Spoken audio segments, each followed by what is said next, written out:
give you some words, Mhm. and then please tell me what you think and what your journey was about when that word is being said to you, and if that has anything to do with the bold decisions that you had to make throughout your journey and Yeah. fire and your career. Uh, Curious versus serious. Yeah, I've said that a lot. That there are a lot of people are curious about being an actor, but they're not necessarily serious about being an actor. So I, as a manager, as a talent manager, when people come into my office and they say, I want to be an actor, I'm first analyzing whether they're curious or serious. Because curious is like, they'll say things like, oh, I'm going to be a star and I'm going to do this, I'm going to do that and watch. And I'll be like, okay, we'll see, right? The serious people are doing it. They're doing everything it takes, right? The curious people are making excuses for why they didn't do it. So I was watching The Resident last night. I'm watching The Resident right now. I'm like binge watching that. I was in one episode last night watching it, and two of my coaches at Hollywood Winter Circle Academy were in the same episode, Andy Matheny and Angela Michelle Davis. And Really? I'm like, I don't watch TV anymore without seeing all the people I know, whether they're my students, the actors I train, my teachers, my coaches, my friends. Like, I was watching, go, oh my God, there's Andy. She's doing her scene. And she was in this, she was playing a doctor. And then a little bit later, there was the mother of the kid. That's Angela. And I'm like, I tell actors, when you come to Hollywood Winter Circle Academy, you're learning from people who are doing it. They're going to tell you how to do it and what they're doing. And either you're going to take those efforts and like do all that work, or you're going to make excuses. And that's going to tell me whether you're serious or curious. So it's so funny. I have a couple friends that are stars, right? Two friends that are stars. Michael Jai White, I've known him for a lot of years. Okay, since I was 19 years old.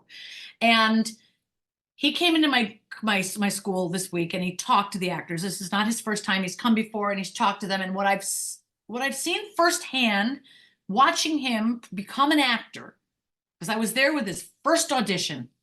I know when he went to New York for his first audition for Toxic Avenger, and he booked it, right? And to where he is today, which is a movie star, a television star. He's just extraordinary. He's a film producer. He owns his own film studio now, gigantic studios. He's writer, director, producer. He has a relentless work ethic. Nothing stops him. Whatever he comes up against, he pushes past. He pushes past. And I've seen him do it for 40 years. So if you don't have that, then you're just talking about being an actor. Blah, blah, blah, blah, right? Then I have another friend, Stan Davis, who is, he plays Mr. Johnson on Abbott Elementary. And Oh, he's a hit. On his hit show, series regular. I've known him since when he started. Since he was driving a cab, trying to, go into auditions and booking his first TV shows and first films. And I saw him never give up, always auditioning, teaching acting classes, working day jobs, auditioning, booking, audition, booking, audition, booking, with the clear focus that he was going to be a working actor. That's who he is. If he had died, God forbid, 5 years ago, he would never have become the series regular on Abbott Elementary. But he would have lived that life of pursuing his craft and his passion with a focus and a dedication that's relentless. But because he never gave up, that job came along that changed the whole game. Like, now he's in an Emmy award-winning show, and wow. he's on the cover of magazine. Like, now he's a star. Lovely. But the work ethic under that is the same for both of those men. So when I'm watching actors come into HWC and they all are like, I want to be an actor, I want to this, that, and the other, I'm going to give them the path. I'm going to say, okay, well, then you need to do this, this, this, and this. And I'll be here to watch how you do it. And I will give you feedback as you do it. And I will help you as you do it. And for those that are taking our suggestions and taking the advice of our teachers and coaches, we are seeing them on television, right? I love that. For those who come to class and still don't have what I asked for 6 months ago, you're curious. Perfect. perfect examples. And then I feel bad, you know, about it because I want them to all be serious. But like I said in the beginning of this conversation, you can't make people, you can't help everybody. That was a hard thing for me at first to realize that I couldn't help everybody. You can't only show them the way. They have to decide whether they want to help themselves. Yeah. And I could fight really hard to help them get past that. But what I had inside me was my own desire to get past stuff. Mhm. And then without that, nobody can make you do anything. So that flame has to come from within you, that you are willing to face yourself. You are willing to take contrary action. You're willing to grow. And that fire comes from inside you. Indeed. Arrogance versus humility. Arrogance versus humility. Well, I mean, I think, yeah, arrogance is not a good quality. I think confidence is a good quality. I think you can be confident in your abilities and confident as an actor. Arrogance is the thought that you're better than other people. You're better than them in some way where they're less than you, and that's just not true. You know, everybody's just as valuable and has a, you know, I think you're better off being confident about who you are, and you know that you maybe do work harder than everyone else around you, and you deserve to be successful because you put in the work. That's not arrogance, that's confidence. Arrogance is like, I'm looking down on you because you're who you are and I'm who I am, and that's not, you know, that's negative energy. How ego can come in the way of success? Because Well, it can come in the way many ways. Powerful thing. Say ego, what?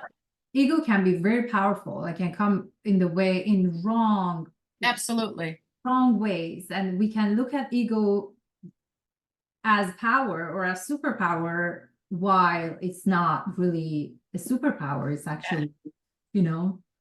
I feel like in AA we call ego edging God out. Ooh, I love it. Yeah, edging God out. It's when you think, you know, for ego never wants to be wrong. So even if you're wrong, the ego will defend that position. And rather than be like, say, okay, I'm wrong, the ego would rather be right. So when you watch two people having an argument, one person may realize they're wrong, but they'll fight to the death to keep being right rather than saying, you know what, I'm wrong. And that's a negative side of ego. It's like, instead of saying, you know what, that's the humility. I'm wrong. I'm wrong. It was my fault. That shouldn't have happened. I shouldn't have done that. I apologize. How can I make that better? How can I make that up to you? Right? The ego will protect you from being wrong. Like, you will literally do things against yourself in order to keep being right about the stupid choice you made. I don't know if I'm explaining that correctly. Like, if you make a mistake and it's obvious, you'd rather be like, well, you defend that mistake because being wrong doesn't feel good. But you have to admit, I'm wrong, I did it wrong, and let your ego go. I always say, if you are being so prideful about your mistakes and not looking at yourself truthfully because you just want to hold on to being right, it's another quote in AA, you can be right or you can be happy. And people who have conflicts in relationships or whatever, they're just full of ego. You got to let all that go and be of service, I think. I think the opposite of ego is really being of service to the project, being of service to the director. It's not all about you. It's not all about you. It's like, let you and what you think, you know, let it go. And how can you be of service to others? And I think that goes well in line with edging God out, because I think a life of God, and I'm not a religious person, okay? I'm not religious. I'm very spiritual, and I believe there's a higher power. And I believe that power is accessible. But when you edge out that power of God or the higher energy, all you're going to have is problems. I had this one actor that one of my, you know, actors talk to each other. All my actors in my course text me and say shit about what's going on in their lives. And one of them is a producer now, and she's making, and she hired an HWC actor to do a project. And she texted me and she goes, you might want to teach about this. And I said, what? She goes, her arrogant attitude on set. She was refusing to do certain takes. She was making everybody wait for her. And I was like, one of my people was doing that, okay, no, we're not having that. So, I mean, even though I can't control it, I do feel like I'm going to put my foot in her ass about it anyway. So I get on the text with her and I'm like, I hear you're on set acting like an idiot. Okay, stop it. If you do that, nobody's going to want to work with you. As it is, nobody wants to work with you. You're about to get fired off the project. So, got to get humble. Stop trying to be right. Stop trying to be right. You're in your ego right now. Okay, take direction, shut your mouth, and do what you're there to do, which is to serve the project and get along with everybody and just show up and be of service. It's your job. Because she could now tell the next producer and the next producer and the next producer her experience with you, and no one will hire you. Tell me what Wendy thinks of faith when somebody says faith. I have faith. Well, we have faith all the time. People who don't think they have faith all the time that they're going to get in their car and get to their destination safely and then get home safely. That's faith. Because no one says you're going to get home safely. We have faith when we go to bed that we're going to get up the next morning. That's faith. We don't know that. I think everything we do is based on faith. It doesn't have to be attributed to God. For me personally, when it's religious faith, I study Judaism, Buddhism, Christianity. I go to all three of those. I go to temple, I go to church. I just love any religion or spirituality or faith-based thinking that puts you in a humble position to something greater than yourself, where you're willing to operate from love and being of service. I don't care which religion gets you to that. How about faith in yourself? You got to have that, but that takes a lot of work. My friend Gil Younger is a director. He directed 10 Things I Hate About You, and he directed like 250 episodes of television. He's worked with actors for years and years and years. So we were at the American Film Conference convention last week. We were speaking to actors. And one of the things he and I both talk about when we speak is that an actor has to believe in themselves, that they are enough, and that what they bring is unique and cannot be duplicated. And they have to have faith that that's enough. Right? And so I think one of the biggest things that actors come up against is this constant fear and worry that they're not enough. And they're always second guessing themselves, like always trying to, like, I'm going to try to be what I think the director wants me to be. I'm going to try to be what I think the casting director wants me to be. I'm going to try to be what I think they want me to be in this audition. I'm going to try to be what I think the agent wants or the manager wants. It's like, that's not going to work. You've got to have faith that what you are offering is interesting and amazing, and it's enough. Train it, get really good at it, but what you have is what you have. So I always tell actors, I tell actors two things, okay? Imagine you are a drink on a tray, and on that tray, there's an orange juice, a gin and tonic, a milk, a vodka, a cranberry, a milkshake, an apple cider, a pumpkin coffee latte, okay? All of those things are very different. And when you go into an audition, basically, the casting director is handing the producers a tray of choices. Yes. The producer, I'll take the cranberry, the pumpkin latte. I'll take that one, thanks. You can't choose which one they're gonna pick, okay? And those things on the tray are not fighting to be like anything else. So my point, the pumpkin latte is not trying to be the milk's not trying to be the vodka, everything is being itself. You have to just know that this is me, I'm myself. This is my take on the scene. This is my feelings, my emotions. This is my talent, my personality, and I'm giving it to you on the tray. Take it or leave it. I can't be what I think you might want from me. That's not a thing. You can never achieve a career if you're trying to be what you think other people want from you. Like, your job as an artist is to be the artist and put it on the tray, and that's it. And you have to have the faith that at some point when you're on the tray, somebody's going to pick you. And when they do, that's your time to book the job. And until they do, it's not. And it's not rejection, it's just not selection at that moment. So what do you do in the meantime? What do you do in the meantime to keep While you're yourself? waiting. Oh, in the meantime, you always, you always say, don't wait for others to give you jobs. Go create jobs Yeah. first. Go create your own material, your craft, and all Yeah. that. Not necessarily about acting or anything Yeah. else in life. In life, for our goals, in order to get to our goals. Not everybody who's listening to this podcast might be an actor, That's but true. the life lesson for whoever who's on a path to get to wherever they want to go, and they want to be acknowledged or seen or promoted or whatever that might Yeah, be, sure. how they can stay positive and stay true to themselves and have still keep the faith to themselves Yeah. on the way. I think that for me, listen, I've been very successful in my life, right? And I have a very successful business and a company. And what I do is my why is so strong. Like why I do what I do is driving me constantly. So when I first started, excuse me, when I first started helping my core group of people that I help, right? I was seeing where they were failing and I just wanted to provide a solution. So I would go on YouTube and I would say, listen, you're doing this wrong. Okay. To do it this way, that's going to work better. And then 500 videos later of me saying, okay, this works, this doesn't, this works, this doesn't, don't do this, do this.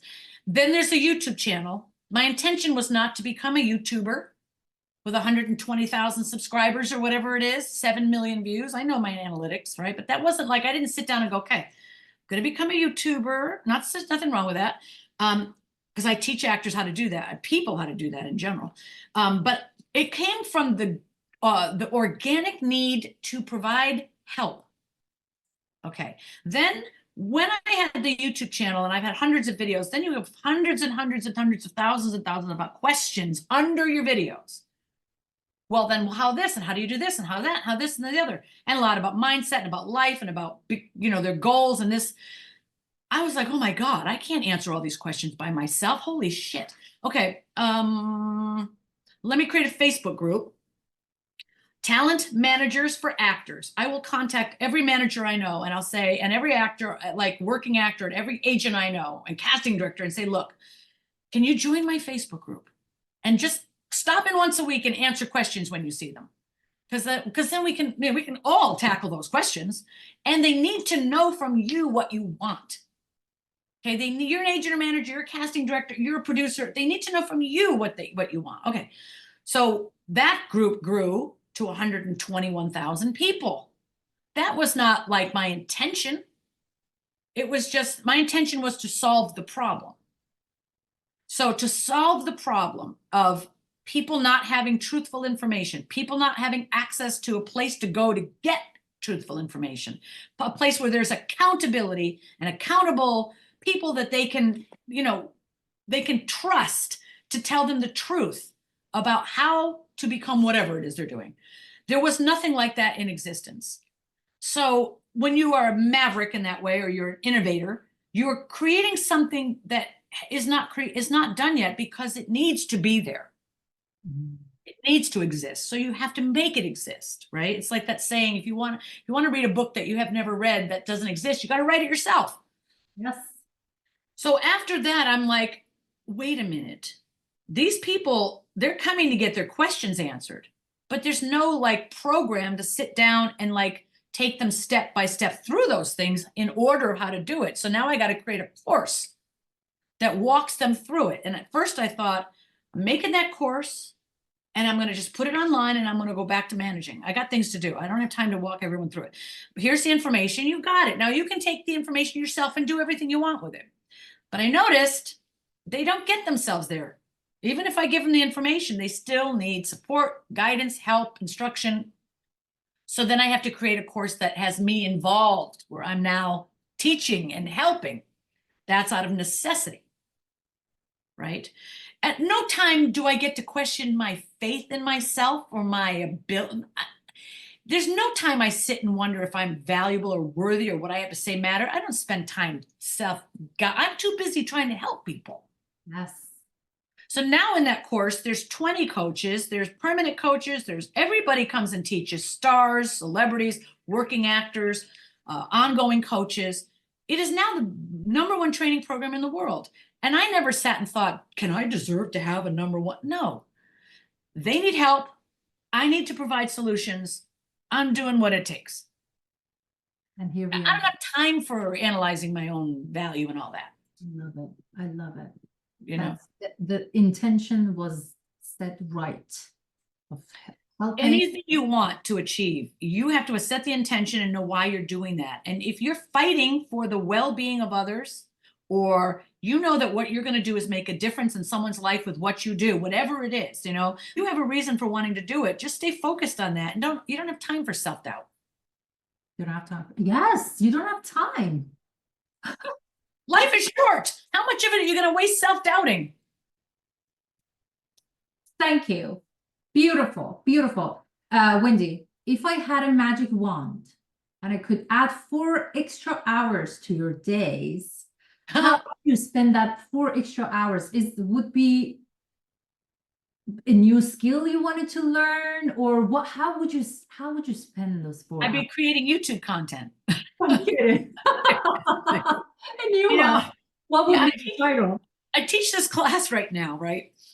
I teach a couple new classes, which I'm really excited about. I teach a class about how to have faceless YouTube channels, because a lot of people are struggling to make ends meet. They work day jobs and they want to have more freedom and flexibility in their life.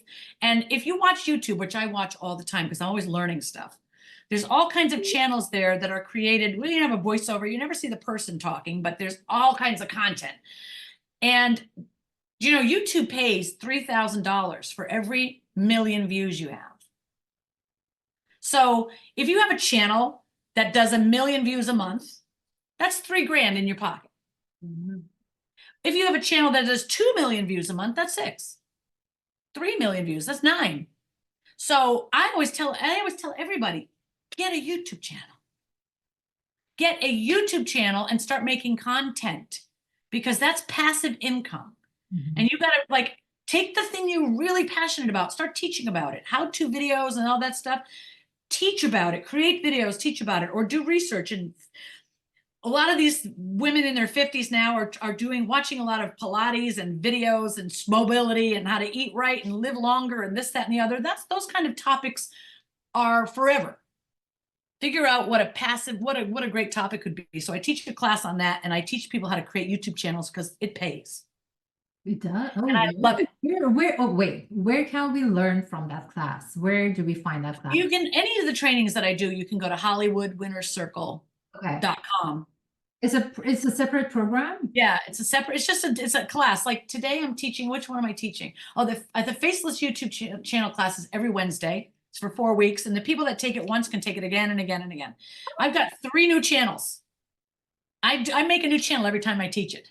I love it. Love it. Love it. And I teach another class for actors to get their first IMDb credits, because sometimes they don't have that. And it's a fun class. It's actually a filmmaking class. Okay. I have them make a short film in 1 day. I saw that.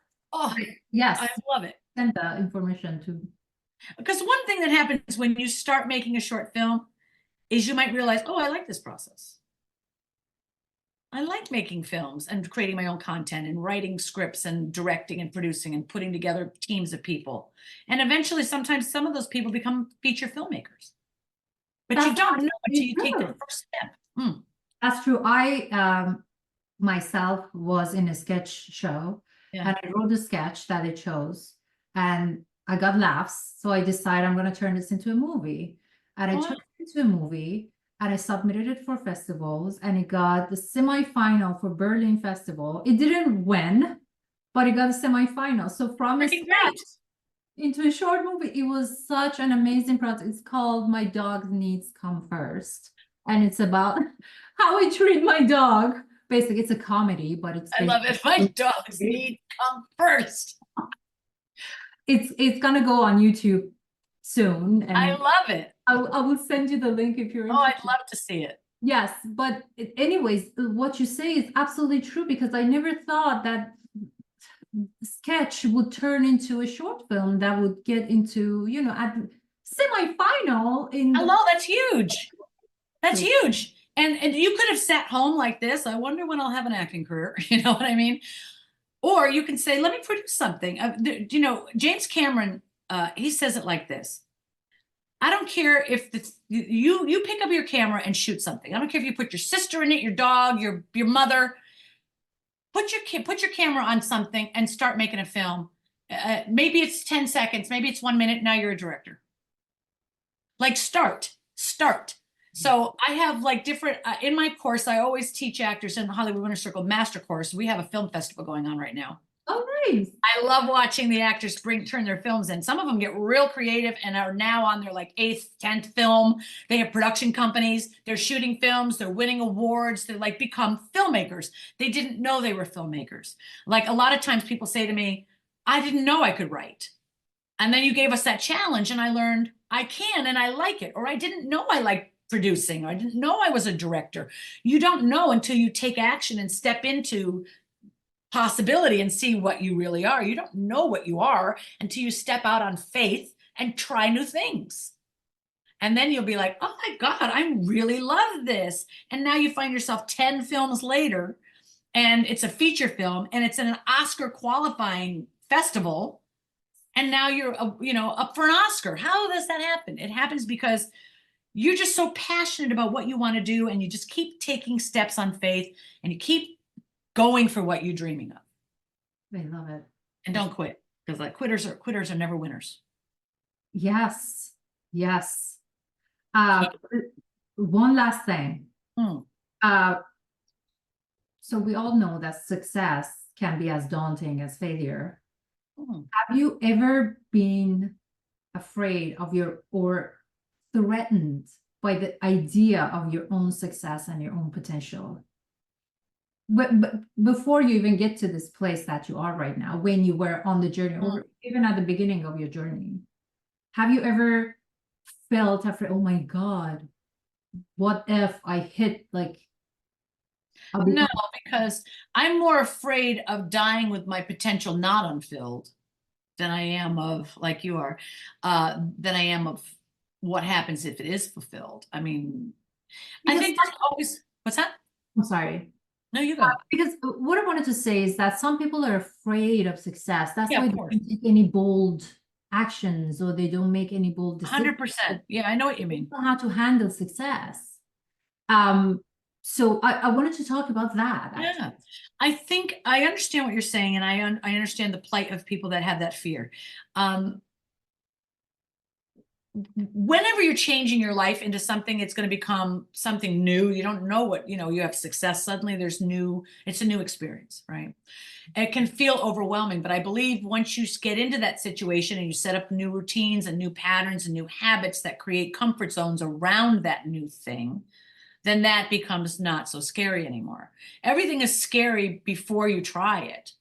But once you get into that thing, and you get used to doing it, you get comfortable doing it, new comfort zones settle in, and then you have to work yourself out of those comfort zones to go to the next level, of success. Because you could get comfortable at this level and then be afraid of what the next level brings. But if you look back at life, you think, everything you've accomplished, I learned to walk. Well, eventually that became a habit. You got comfortable doing it, and you don't think about it anymore. Now you have to learn to run, or ride a bike, or drive a car, or speak a language, or get married, or have kids. None of that is comfortable.